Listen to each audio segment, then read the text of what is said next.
bienvenue semaine 3 pour la vitrine virtuelle montérégienne. Alors, cette semaine, ça n'a pas avancé autant que je l'aurais souhaité. D'une part, j'ai été bien occupée avec mon garçon qui a été quand même assez malade cette semaine. Et donc, j'ai pu avancer, mais de manière plus morcelée.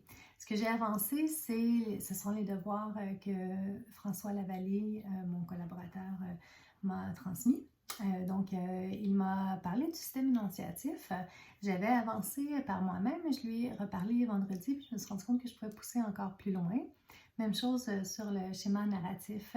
Et donc, j'avais un peu l'impression de faire du surplace, mais suite à la discussion de vendredi, je me rends compte que tout ce travail-là permet de vraiment tracer le cadre, puis de vraiment préciser, centrer, donner une ligne directrice qui va faire en sorte que tous les choix futurs, je vais pouvoir me référer à cette ligne directrice-là. Est-ce que je réponds à cette question-là? Est-ce que ce que je crée, ce que je fais est vraiment en lien avec ce que je veux dire? Ce que je veux dire, je me rends compte que je n'en ai pas encore parlé. En gros, ce qui est arrivé, c'est que le point de départ de mon roman graphique, c'est que j'habitais dans une maison unie familiale dans un quartier que j'aimais beaucoup. Par contre, tout ce qui avait trait à l'entretien de la maison, les factures revenaient vite et puis ça correspondait pas à ce qui nous rendait heureux. Donc, on a décidé de déménager dans plus petit. Jusqu'ici, tout va bien. C'est juste que quand on a fait ce changement-là, j'ai reçu de tout bord, de côté, notamment aussi et particulièrement dans une fête d'un 40e anniversaire, vraiment des commentaires très désobligeants qui m'ont vraiment blessée. Je me suis vraiment questionnée, est-ce qu'il y a un mode d'emploi sur la réussite sociale? Puis j'ai pas eu accès à ce livre-là. Bref, je me suis vraiment remis en question à tout point de vue. Quand j'en parlais, on me disait compare-toi pas. J'étais comme, est-ce pas une question de me comparer?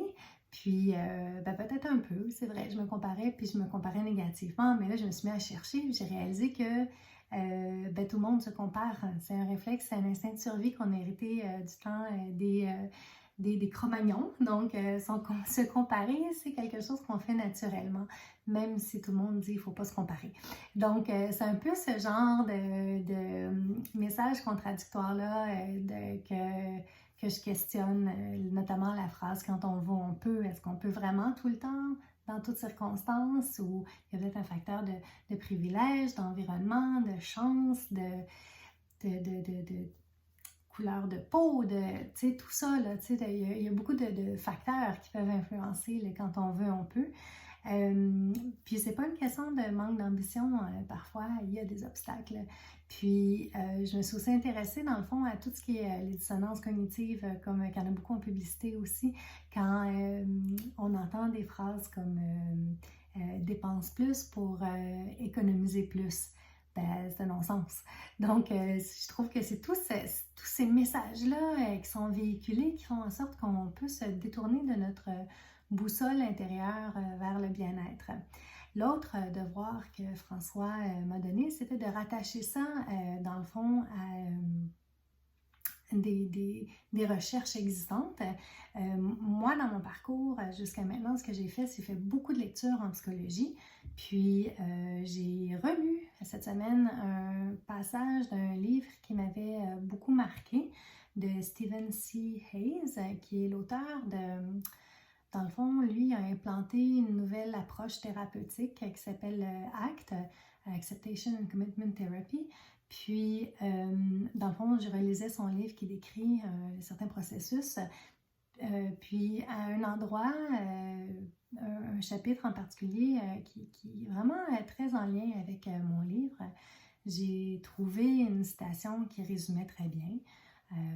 Il écrit « Aucun désir n'est plus important pour un être humain que celui de choisir librement l'orientation de sa vie. » Donc, j'ai comme réalisé que mon livre tournait par rapport à ça. Est-ce qu'on est si libre de choisir à quel point on se donne la liberté par rapport à notre désir d'appartenance pour éviter la solitude et bref, tout ça.